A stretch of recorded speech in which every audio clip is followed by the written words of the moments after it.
In the remote region of the Ozark Mountains in Missouri, there's a story that few are aware of and even fewer are brave enough to tell. Generations of isolated families created their own world with their own rules, hidden within deep valleys and dense forests that block out the sun. In 1978, Dr. Robert Liston, a rural doctor, first documented the case of the Whittaker sisters. The sisters, Eleanor, Margaret, and Ruth, were born between 1932 and 1937 to first cousins who, in turn, were descendants of a family line with centuries of interfamilial marriages. Dr. Liston noted something peculiar when he first visited their property, writing in his medical diary, now preserved at the University of Missouri, the curtains remained closed even during the day. He was greeted by the eldest brother, Thomas, the only one without apparent visible deformities. What the doctor found inside this secluded house would haunt him for the rest of his career. The three sisters had severe facial deformities, including misaligned jaws, asymmetrical eyes, cranial malformations, and extreme dental problems. Even more striking, they all wore handmade cloth masks, even inside their home and in the presence of their family. Liston said that Eleanor, the eldest, was the first to remove her mask for him to examine her. He said, "The reflection of pain in his eyes when he realized my initial reaction remains with me to this day." Medical analyses revealed that the Whittaker sisters suffered from mandibulofacial dysostosis, a rare genetic condition typically associated with Treacher-Collins syndrome but with particularly severe manifestations due to successive consanguineous marriages. Parish records and local censuses later confirmed at least 7 generations of marriages among cousins in the family. The outside world remained unaware of the sisters' existence until 1983, when a brief mention in a regional medical journal caught the attention of the scientific community. However, the family consistently refused any public exposure, protecting the sisters from social scrutiny. The story of the Whittaker sisters is not an isolated case. On the contrary, it represents a broader phenomenon in isolated American rural communities, where geographic, cultural, and religious isolation created conditions for consanguineous marriage practices to persist long after they were widely abandoned elsewhere. Cases like the Whittaker sisters are rarely documented with this depth, and our research brings to light stories that society would rather forget. To fully understand the plight of women who hid their faces behind masks, we need to understand the science behind their conditions. Dr. James Warren, a geneticist at the University of Columbia, who studied similar cases in 1992, explains, consanguinity itself does not create new genetic mutations. What it does is increase the chance that harmful recessive genes, which would usually remain dormant for generations, manifest when the same genetic variant is inherited from both parents. In the specific case of the Whittaker sisters, later genetic analyses revealed an extraordinary concentration of deleterious recessive alleles, a perfect genetic storm that resulted in the severe deformities that afflicted them. The medical records of Shannon County, Missouri, preserved in the State Historic Archive, show that between 1920 and 1970, the incidence of congenital defects in this region was 47% higher than the national average. A 1965 public health report, which remained classified for decades due to concerns about the community's stigmatization, documented clusters of congenital malformations in specific families. The communities of the Ozark Mountains have developed triple isolation, explains anthropologist Dr. Sarah McKenzie, who has studied the region for 2 decades. First, geographic isolation with precarious roads and rugged terrain. Second, cultural isolation with a deep distrust of outsiders. Third, genetic isolation with a limited group of potential partners. This isolation was not accidental. Historical records show that many of these families deliberately fled the scrutiny of wider society.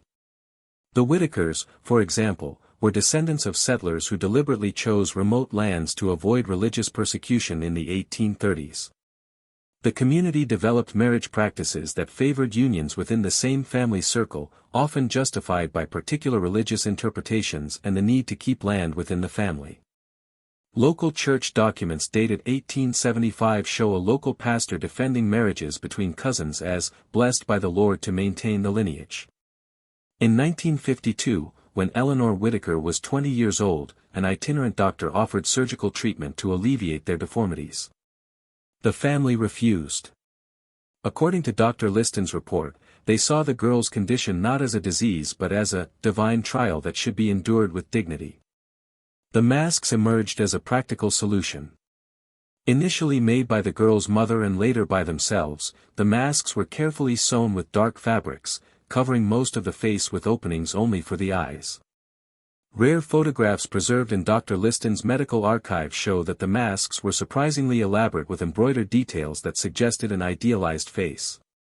The paradoxical tragedy is that the same isolation that contributed to their conditions also protected them from the cruel social scrutiny they would certainly face in the outside world.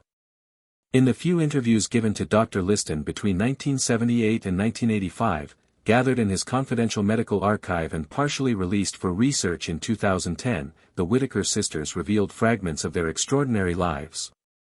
Margaret, the middle sister, described her daily routine: "We woke up before dawn to do the external chores. It is better to work when it is dark." The three sisters developed a meticulous system to minimize their exposure. They cultivated a garden at the back of the property, surrounded by tall trees, and raised chickens and goats, animals that, according to them, did not care about appearances. Their brother Thomas took care of all interactions with the outside world, including shopping in the city, negotiations, and bank affairs. "Eleanor was the best seamstress I've ever met," an elderly neighbor said in 1992, who had occasionally exchanged eggs for embroidery with the family. "I never saw her face, but her hands created true works of art."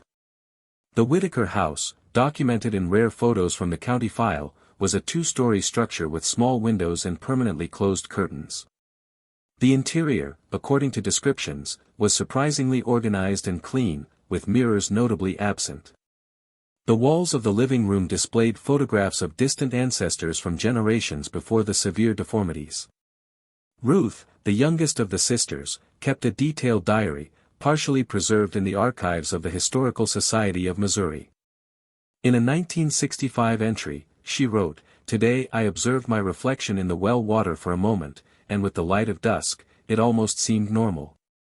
I dreamed of what it would be like to walk around the city without people shouting or shying away." The masks became more than simple coverings, they were alternative identities. Each sister had several masks for different occasions.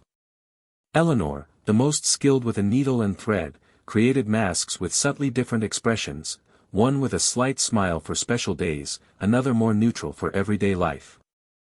Dr. Liston wrote that the most extraordinary thing was that even when they were alone at home, they rarely removed the masks.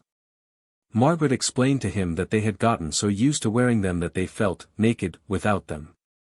The few visitors who entered the house, especially Dr. Liston and occasionally the local pastor, reported that the sisters seemed to have developed an elaborate body language to compensate for limited facial expression. Hand gestures, head tilts, and variations in posture communicated emotions that their covered faces could not express. Medical records show that in addition to facial deformities, the sisters suffered from secondary health problems. Eleanor had severe scoliosis, Margaret had progressive hearing loss, and Ruth suffered from chronic breathing problems. All these characteristics are consistent with syndromes associated with prolonged consanguinity. Behind each mask, there is a soul that longs for dignity. The lives of these women remind us that acceptance and compassion are gifts that many have never known. The story of the Whittaker sisters, while extraordinary, is not unique. Research conducted by the Institute of Human Genetics at Johns Hopkins University between 1985 and 1997 identified at least 27 family clusters in the Americas with similar patterns of genetic isolation and high rates of consanguineous marriages, resulting in clusters of severe genetic conditions. In 1976, medical anthropologist Dr. Eduardo documented the case of veiled women in an isolated community in the mountains of Chihuahua, Mexico. 5 women from the same extended family had facial deformities similar to those of the Whittaker sisters and adopted similar concealment practices. Dr. noted that the masks have become part of their cultural identity, transforming a need into a tradition. In the Appalachians, which span several states in the eastern U.S., a study on the health of isolated communities conducted between 1970 and 1982 identified multiple cases of congenital malformations in communities with high rates of endogamy. The study, controversial at the time for its ethical and social implications, remained partially confidential until 2005. The Melungeon community, an isolated triracial population of the Appalachians, presented documented cases in Hancock County, Tennessee. Rural Dr. William Kennedy registered in 1963, "I found 4 adult women using permanent veils, all from the same family lineage. Local residents respect their privacy, but outsiders often react with cruelty."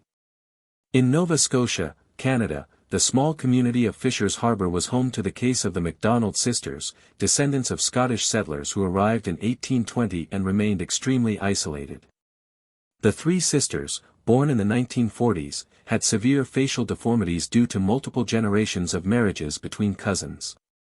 Parish records confirm 7 marriages among first-degree cousins in just 3 generations. The isolation of these communities was not only geographical but also informational. A review of medical records from the Appalachian region carried out by Dr. Harold Mitchell in 1988 revealed that basic information on the genetic risks associated with consanguineous marriages rarely reached these isolated communities. When it did, it was often disregarded as external interference in established traditions. In an interview with the medical journal Frontiers in Genetics in 1990, an unidentified woman from an isolated community in Kentucky, who also used a mask to hide severe facial deformities, said, "No one told us that marrying cousins could cause problems. It was what everyone did. My parents were cousins.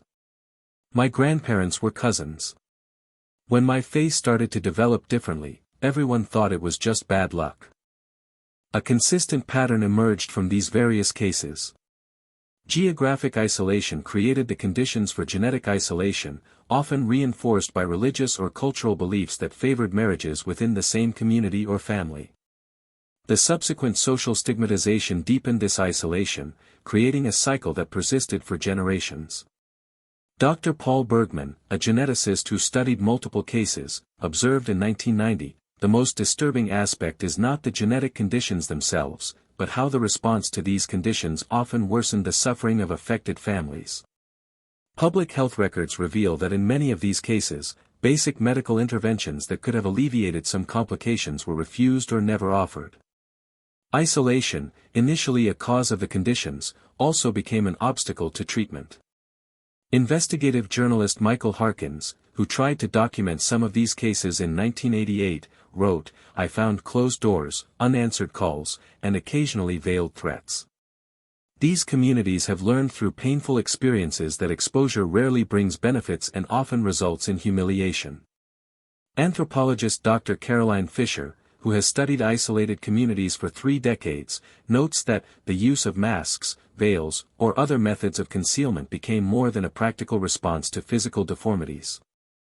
In many cases, it has evolved into a distinct cultural expression, almost an act of resistance against a world that rejected them. Time did not stand still in the Ozark Mountains. In 1987, Eleanor Whittaker passed away at 55 due to respiratory complications, a secondary condition related to her craniofacial malformations. Margaret followed in 1995 at the age of 61. Ruth, the youngest, lived until 2002, dying at the age of 65. The family home, abandoned after the deaths of Ruth and her brother Thomas in 1998, remained for years as a silent monument to lives lived in the shadows. In 2008, a fire destroyed the structure, taking with it the last physical traces of that extraordinary family. However, the legacy of the Whittaker sisters and similar women in the Americas persists in unexpected forms. In 1992, the Craniofacial Anomalies Foundation was established, partially inspired by the cases documented by Dr. Liston. The foundation offers surgical treatment and psychological support for children and adults with severe facial malformations. Dr. Rachel Cohen, a plastic surgeon specializing in facial reconstruction, commented in 2010, "Cases like the Whittaker sisters show us the human cost of failures in our health and social support systems." Today, many of these conditions can be treated with relatively simple surgical interventions if identified early. Advances in genetic counseling and prenatal diagnostic techniques mean that many of the conditions that afflicted the sisters can be prevented or treated. However, the social stigma associated with facial deformities persists, although in more subtle ways. The discovery in 1999 of some of the Whittaker sisters' original masks, preserved by a neighbor after Ruth's death, offered surprising insights. The masks, now part of the permanent collection of the University of Missouri, reveal an extraordinary craftsmanship made with multiple layers of carefully sewn fabric. Each mask has subtly defined facial characteristics, contours of cheeks, a suggestion of lips, and even embroidered eyebrows. These are not simple utilitarian coverings, noted museum curator Dr. Elizabeth Chin. These are attempts to recreate the facial normality that genetics denied them. There is a moving dignity in this effort. In a rare interview given to Dr. Liston in 1980, Ruth Whittaker explained the meaning of the masks for her and her sisters. People think we use them to hide, and this is partially true. But we also use them to reveal ourselves in the way we choose. When I make a mask, I decide who I will be that day. It is a power that my real face never gave me. Ruth's diary, which covers almost 4 decades of her life, offers moving glimpses of a reflective and deeply sensitive woman. In a 1972 entry, she wrote, "Some people think we live tragic lives, stuck in this house with these faces, but we know joy, too. When Eleanor plays the piano at dusk. When Margaret tells stories that make us laugh to tears. When Thomas returns from the city with a new book to read together. At these times, I forget completely about the masks." In isolated rural communities, consanguineous marriage practices have decreased dramatically in recent decades due to greater mobility, access to education, and awareness of genetic risks. However, in some remote regions of the Americas, genetic isolation persists as a public health challenge. The study, Marriage Patterns in Isolated Communities, published in 2018 by the National Institute of Health, documented an 87% reduction in marriages between first-degree cousins in U.S. rural areas since 1950. However, the same study identified pockets where endogamic practices persist, especially in communities with strong religious or cultural isolation. The stories of the women who lived behind masks remind us of the lasting power of social stigma and the extraordinary human resilience in the face of adversity. As Ruth Whittaker wrote in her diary in a 1997 entry, "Behind this mask, I have lived a complete life, limited in some respects, yes, but rich in others. I have known love, beauty, and purpose. What else can anyone ask?"